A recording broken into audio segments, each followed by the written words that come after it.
This is OG Marketing with Brandon and Pat. As you can see, the outside is looking different if you watched the previous video. So I'm gonna let Pat take it from here. So thank you, Brandon, for coming back out. So this is what we've done in about 3 weeks. We got it cleaned out. That was a 40-yard dumpster, and you see we still have some trash left. We got a bunch of tires over there. We've got a building, a shop with a fuel-burning furnace and 3 garage doors. So there's a lot of value on this property. You see in my back behind me, we framed in and closed in the back porch and the front porch. Now, the sides, you can only see the metal, whatever they call those things, awnings kind of. The middle of it is all the structure from the original of the house. So this is a permitted roof. Everything is there. We're not doing anything structurally that a city engineer has to determine. We've actually added strength to the area by building framed in walls. That's only going to hold up the roof more. So we're going to side it on the outside. I salvaged 2 windows from the front of the house, 2 places in the house, reused them so they all match. And this will be kind of a mud room. This is by no means a floor plan that I would ever design. This was one of the stranger homes. The house is, as you can tell, is a house that's split down the middle, so all the load goes all the way up. So one half of the house on the main floor was the kitchen in the front room. And then there was one door separating the house from itself. And that door opened up to a room to the right, which would technically be a bedroom, a bathroom with its own door, and then an area that you pass through to go upstairs. There is not a closet for clothing in this house anywhere. Yeah, I noticed. This house is not old enough to not have closets. This is an oddly designed house. It is, yeah. So we've added a wall. We've framed in 2 porches with roofs over them. We're adding a bathroom on one of them, which is a concrete floor, which is nice when you're putting a bathtub in a bathroom. If you've got 4 inches of concrete, you never have to worry about rotting. It's easy to lay tile on top of. So that's going to be a nice transformation at the front of the house, making that a master. We moved a wall, a door and a wall. So now we're going to have a second bedroom and then the bathroom. So this house is technically only going to be a 2-2. But it is what it is. You have the whole upstairs. You can, it's finished. You can do what you want with it. We're probably going to do very little upstairs. Okay. So those are the things we're going to be looking at. The new floor plan, the basement's cleaned out. We're not really touching the upstairs. All of our focus is going to be on the main floor and the mechanics. And getting the waterproof, we're going to actually have to waterproof the whole exterior of the house. Well, right now we're standing inside of this, used to be a porch. Yep.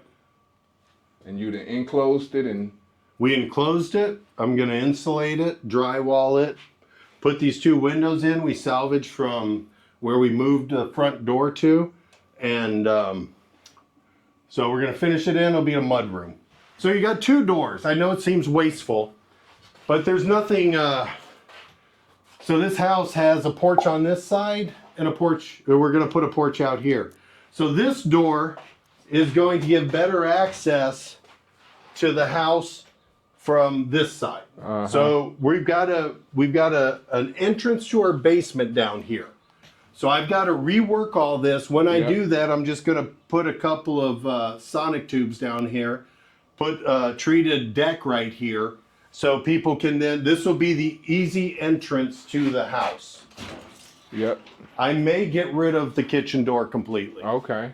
So, because this will be conditioned out here, hot and cold air. Okay. So I may just get rid of this door. So you would come up this porch, you'd come through here. That is just there because we have a weird porch out there that nobody will ever see again. Yep. So you got to make your house look normal, even though you have doors you don't use. Yeah. I don't want people wondering what is going on here. So make it normal. So this is all framed in.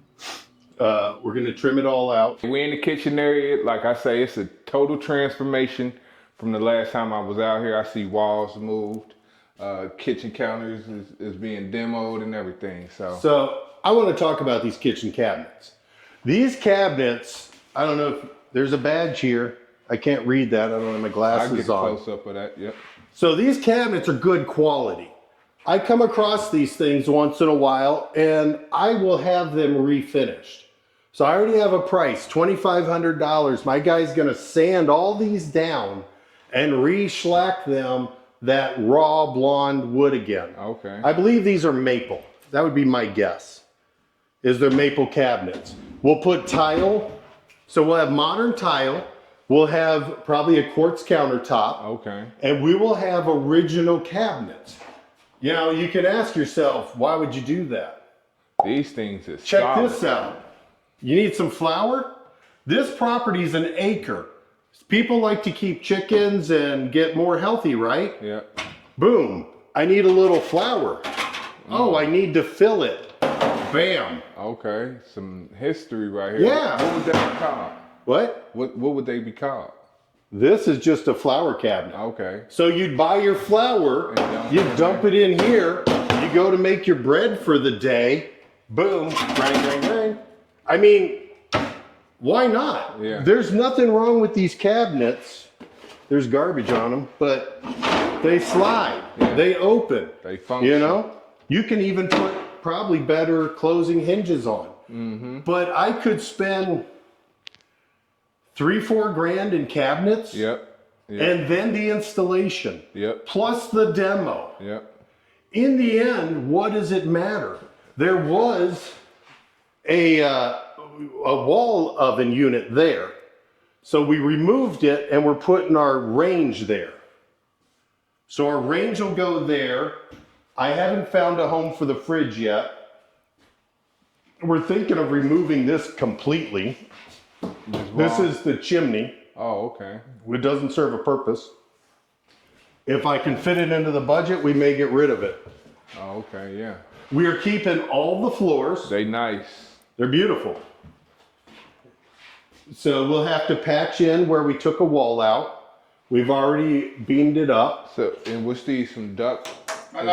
Was these some duct work? That is some duct we're gonna have moved. Well, Dan, our plumber, just showed up. Dan, you wanna come on in? Yeah, we're doing. Oh, sorry. No, you're good. Come on Good. in. Hey, how you doing? Bring your son in. Come on, a little closer so we're on the screen. All right, so this is Dan, my plumber.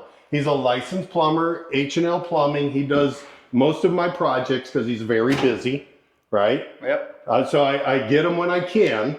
I'm begging to get on his schedule because I'm starting 3 projects. Yep.